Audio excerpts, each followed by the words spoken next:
All right, folks, thanks for joining us here today. Just a reminder that all of our speakers have a booth in the expo room there, and so if you have any additional questions after the Q&A session, you can always get more information at the speaker's booth. Next speaker here is Kim Krasinski. She is with Patient Advocacy, cardiac nurses, helping you and your family navigate the healthcare system.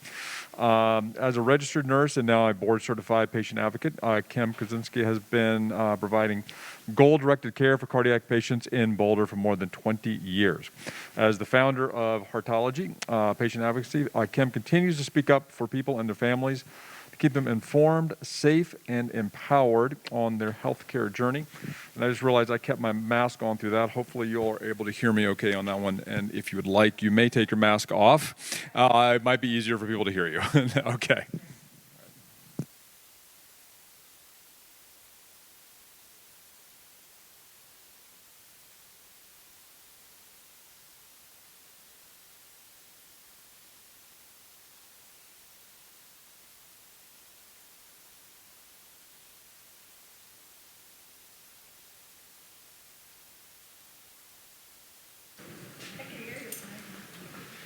Yeah, we're actually recording, and so the only way to pick up on here is the microphone.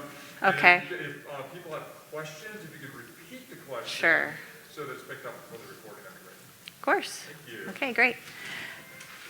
So I'm here today to help you understand a little more about what an advocate is and what we can do, and just to give you some tips for your cardiac journey and staying as healthy and active as you want to be. So choosing an advocate, you probably have an idea of what an advocate is and maybe what we do, but we're basically someone to help empower you and to help guide you on your healthcare journey, which can be very confusing and complicated. And so if you have a trusted friend or a family member or a spouse, these two can be people that can serve as your advocate for you if you choose to go that direction. What I've found is that often people feel that their health history and current journey is a burden on their family, or they don't want to burden people. And also it takes away from the family role and the support role that the emotional impact of a family member can have when they're trying to be the secretary and organizer of all things medical. And so that's where we come in. If you are choosing your own family member and such as an advocate, you just want to consider that you will be needing emotional support. You want to choose someone that's very organized, good with logistics and standing up for you, someone who's assertive but also a good communicator, and someone that has a background of medical knowledge or is able to learn the medical things that are important to help you understand what you're doing on your journey. Let's see what's next. What do you value? So this comes into play, choosing an advocate, choosing a primary care physician, choosing your course of what you want to do and how you want to live your life. Boulder, we have a very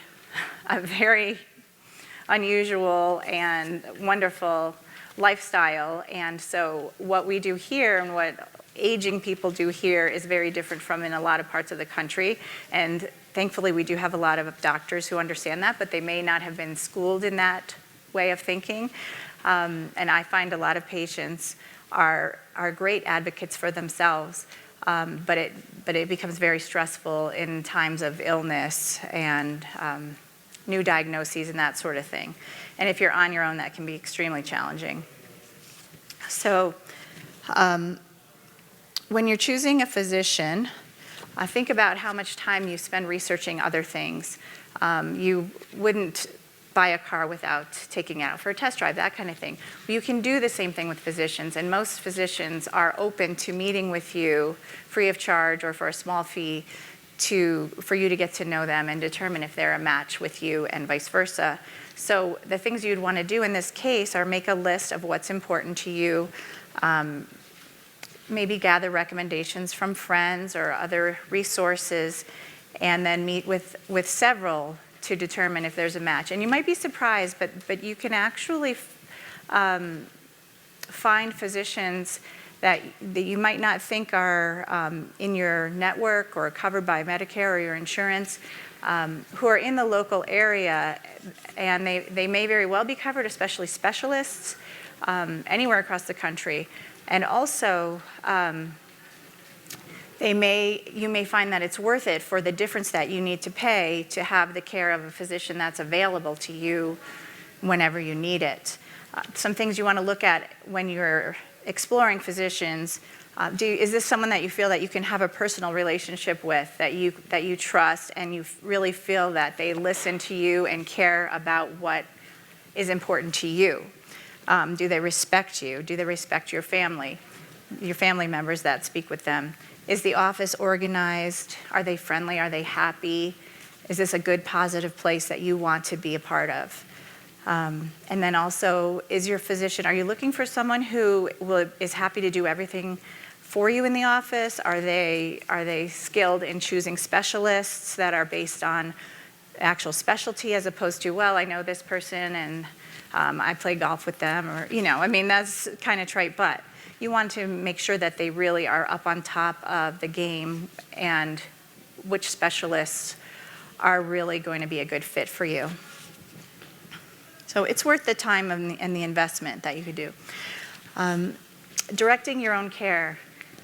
This is something that's becoming a more and more common and more embraced in the healthcare community by physicians, by nurses, by anyone that you might see in the community. Is we want to know what's important to you. We want an active participant in your health. Doctors have found that the more engaged you are, the more likely you are to better understand your care, take care of yourself, follow their recommendations, be honest about what you find is difficult or challenging. And that's really what's rewarding for healthcare providers, is having that relationship with their patients and helping to keep them well and happy. So that's really important for you to know and to feel assured that when you are speaking up for yourself, it's essential. Some things that you can do to be in charge of your own care is to really know yourself, keep good records, maybe look back at your family history. And it can be a written record, it can be a typed record, it can be on the computer. It's nice if you have a record that's on a wallet-sized card or computer chip or something that you can take with you wherever you go. Because if you're traveling or to new physicians, for them to be able to access your records can be extremely helpful. A lot of facilities now have computerized systems that do allow them to view records from many other places, but not everyone has that, and so it's still important to stay on top of things yourself. So, for example, keeping a list of your medications, allergies, some things that you wouldn't be able to tell people if you were unconscious, but that they need to know, emergency contacts, that sort of thing.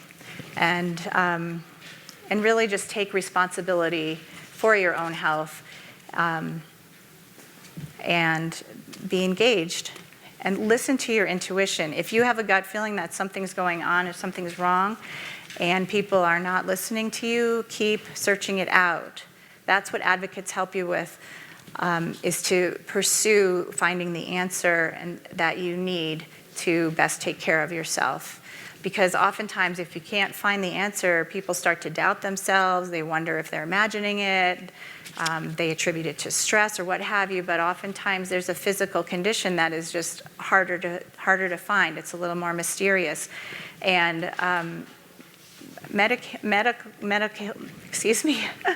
the medical field is always evolving. It's a science, so you might have something going on that people just aren't familiar with, or there might only be a couple doctors in the world who are familiar with it. So just keep on pushing and listen to your intuition. I really encourage you to do so. This is not news to anybody, but part of living well is living well through the end of your life. And so you really want to take some time and determine how you want that to look. Any age, this is a wonderful thing to do, is to have a medical durable power of attorney assigned and a living will and advanced directives. And I encourage you, if you do have these things, take a look at them now, because with COVID, that has changed some of the things that people want as far as how long to be on a ventilator and that sort of thing. So if you do have them, I encourage you to go back and look at them again. As far as preparing for a doctor's appointment, once you have chosen the right doctor for you, is planning. So before the appointment, sit down with your advocate or your trusted friend and determine really what you want to get out of this appointment. A lot of people go to appointments not knowing what the purpose of the appointment is. They're just going because it's a follow-up appointment that they were told to make. So really think about what you want, and this will help make sure that you have enough time to really focus on the issues at hand instead of letting the flow kind of be controlled just by the physician. You really want to be a partner in this exchange. And if you have another person with you, studies have shown that physicians and patients and their accompaniment all found it much more satisfying. More information was exchanged and retained than without someone there. So at the office, again, 2 heads are better than 1. Bring your written questions with you so that you don't get overwhelmed or distracted, so that you can really make sure that you ask everything that's on your list. And also make sure to understand what the plan is here on out. Do you need to make an appointment? When? Can it be sooner? Encourage that if you're getting a workup for something, encourage it to be as quickly as possible if that's going to be worrying you or hanging over your head. And write down everything that you're told, and any tests that you're going to have, make sure that you have access to the results. Find out when you'll be able to find the results and when you'll be able to review them with your physician or your care provider. And again, once you're home and your office visit is over, review, kind of take some time to debrief, talk about what you learned, what the plan is from here on out, and make those appointments that you need to. Schedule it all, put it in your calendar, and make arrangements, whether if you need help with transportation or someone to remind you to do something or anything in that, and coordinate your schedule so that your advocate can be there with you when you're doing this. And it's not going to be perfect the first time, so just have patience with yourself, and the more you go through it, the easier and easier it'll be. We're going to have questions, and I'm almost done, so hold on to that, okay? Okay, thank you. And just briefly on if you're in the hospital and what you can do, your rights, I want you to know that your rights are extremely important, but often kind of overlooked. They don't always make a point of telling you that you have a right to refuse any kind of treatment, medication, test that you don't want or you don't feel is necessary. You have a right to ask questions and understand why they're doing or recommending what they're doing. The doctors and the teams there are very busy, and you really need to oftentimes speak up to make sure that they take the time to explain things to you. And again, this is where someone with you can really help do that if you're feeling overwhelmed or unwell. And then your responsibility is just to be honest, forthcoming, and to learn what you can to take care of yourself. Discharge instructions is one of the biggest times that things get missed and forgotten and errors are made. And medical errors are between the top 3 and 5 mortality factors in this country. So that's a time to really slow people down and make sure that you understand and that it agrees with what you think you knew before, or what medications you were taking before. We have a few more minutes here, so I'm just going to continue on. Creature comforts. This is just a little something to help you feel more comfortable in the hospital. You can certainly have someone bring you comfortable pajamas, any kind of lotion or things that you like that make you feel better. I have seen people bring sound machines, air purifiers, fans, blankets, pillows, anything like that that you feel more comfortable in. You can certainly touch base with the nurse. Certain things will not be allowed. But generally, we want you to feel as comfortable as possible, and so running that by your nurse or your doctor is totally acceptable and something to think about so that you're more comfortable where you are, because it's being away from home can be hard. If you need a rehab facility or know someone that needs a rehab facility, it's really important, again, to have the advocate present with you and to visit as often as possible to understand the goals of rehab so that you know when you're doing well enough to leave, go home, or go to another living situation. And then again, with discharge, that's the time when things can fall through the cracks, so you want to make sure that you're really on top of everything, have a written plan, a written instructions, so that you understand what you're supposed to be doing to keep you safe and healthy and out of the hospital and out of rehab. And then on a trip, just for fun, sometimes people do get, their health takes a little dip when they go on a trip because they forgot to invite their doctor. So when you tell your doctor that you're going on a trip, run things by them as far as what you can expect, what you can do, what they recommend as far as staying healthy, watching your diet. Everything is going to be different than what your normal routine is at home, right? So your activity level, what is safe for you? If you're going to sea level from altitude, you could probably tolerate a little bit more.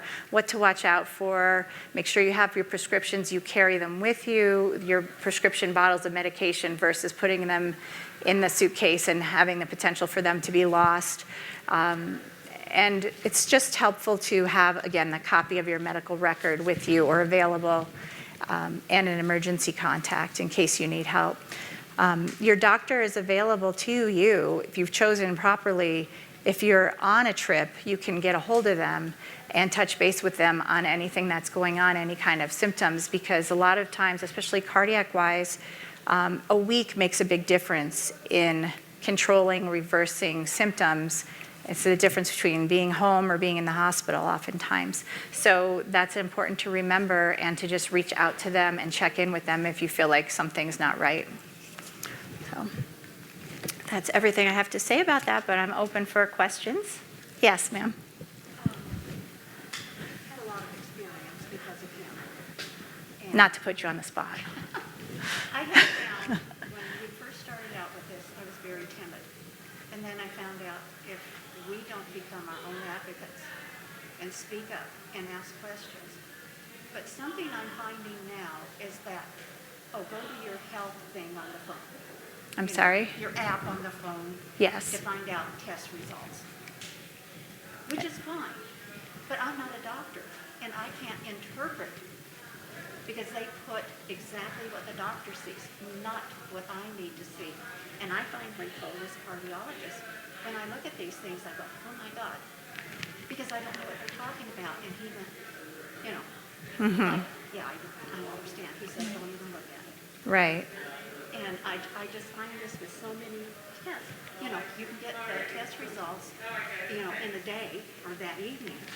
But what good are they without a doctor sitting next to us? So we have a doctor in the family, so we call her. But we shouldn't have to Exactly, do that. exactly. And I go, these things are nice, but they're also, I think, a source of, at least for me, a source of tension. Yeah, anxiety. So what she was saying is that she's had a lot of experience with the medical field as her husband has been a patient, and she learned that it's essential to speak up. And although it was initially difficult, but now there's an issue with when you have this instant access to test results, you don't know what it means or how to interpret it. And so, and if I may add, the physicians probably think, oh, well, they saw that, they know what's going on. But exactly right, it's really hard to know, and it can be very anxiety-provoking when you see something that's abnormal to know whether that's a good abnormal or a bad abnormal or an improvement or something that's going worse. So in that case, of course, which it sounds like you've done, is you reach out to your resources, which can include a medical person in the family, right, exactly, or an advocate or Dr. Google, but really you should be able to talk to your physicians about that and those results. And so maybe at your appointment, let them know, which you did, when these results come in, I want someone to go over these with me, whether it's on the phone or in person, whatever works for you, because appointments can become, pile up and you feel like you're always at an appointment, so I understand that. But that is definitely a concern with the accessibility of records and, you still don't always know what it means. I think we're finding out that because of COVID and because of all the things that have been going on with it, that the medical field they're buried. Mm-hmm. And so when I called about a recent test that he had done, nobody could call me back because they didn't have time to answer my question about what does this mean? Sure. And it's not their fault. Right. And I find when, like at appointments, if we don't sit there and be our own advocate and ask questions, and we have brought up, isn't it time for his once a year this? And the doctor will go, oh, yeah, let me look. And he said, yeah, you're right. And Yeah. it's not that they're bad. Right. That they don't care. It's just that they are so Crunched. overloaded, and this is what I think you have to write down and know. Okay, once a year we have to have this, this, and this. Yes. And then ask the doctor about it. Yes. Yes, so she's just saying that really that you have to be your own advocate or have an advocate to keep track of everything that you need done preventatively and annually and that sort of thing. And it is very helpful if you could ask the office, and I don't know if they can accommodate this or not, but I need one contact person to call, give me their direct number so that I can go over these test results. I won't take much of your time, but I need to be able to access somebody because it's important. Yeah. And that's a part of when you're choosing your physicians too, or now if you have a physician you're comfortable with, to say, look, this is what I'm really finding that we need, and how can you help us with that? Did you have something? Yeah. Are you a patient advocate? Is that It's a thing, yep. thing that you do? And, Yes, sure. Go ahead. And so people hire you to advocate for them? Is that? Yes. Yeah, so he asked if I was a patient advocate. And yes, that is what I do, and people hire me to advocate for them. I do offer a 30-minute free consultation, so you can determine if we're a good match, if it's something that you feel I could help you with and support you. And I have a history of being a cardiac nurse for over 20 years, and I've lived locally for a little longer than that. But yes, that's what I do, is I work as a patient advocate with people.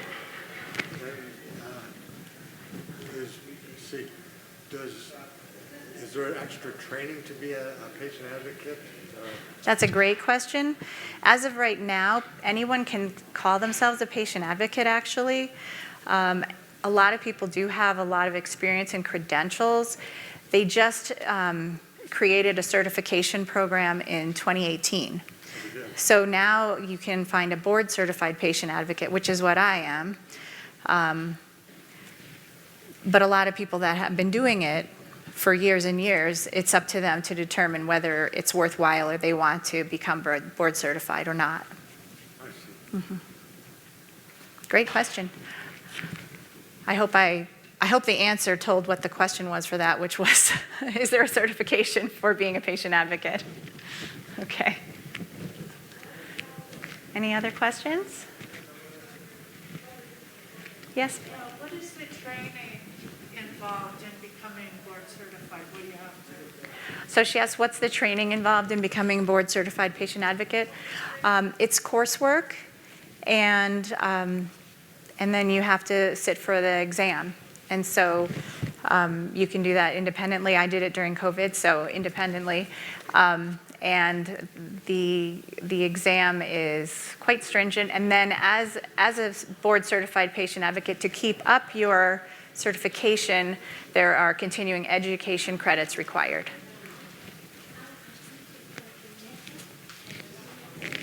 Anything else? Yes, sir. The insurance pays for this, or is this kind of out of their realm? As of right now, it's outside of most insurance realm, and that is something that I'm constantly looking into. But as of right now, most advocacy programs or patient advocates are self-pay by the patient. And although there are grants and funding and those sorts of things available to people who are, for example, on Medicaid and completely unable to afford advocacy. So, Structure your payment? yes, yearly, monthly, or as needed, or Generally as needed. I mean, of course, I'm open if someone wants to retain me for a year consultation, we'll do that. But generally, it's hourly, an hourly rate. Mm-hmm. Yes, ma'am. This is on Medicare.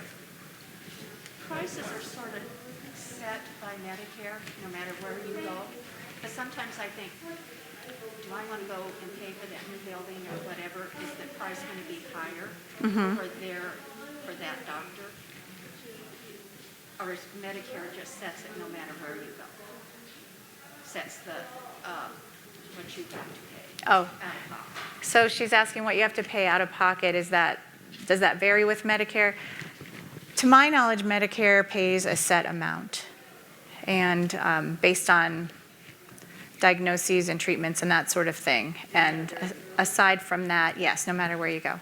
And aside from that, it's a matter of if you have a secondary insurance and what they cover, and what you feel is worthwhile. You know, I definitely think it's worth looking into other, expanding your view of primary care physicians and specialists as far as, what's it worth to you financially to have the health care that you need. Mm-hmm. Anything else? Okay. Great. Well, thank you so much. It's really nice to talk to everybody. And I do have a booth in there if you have any questions further.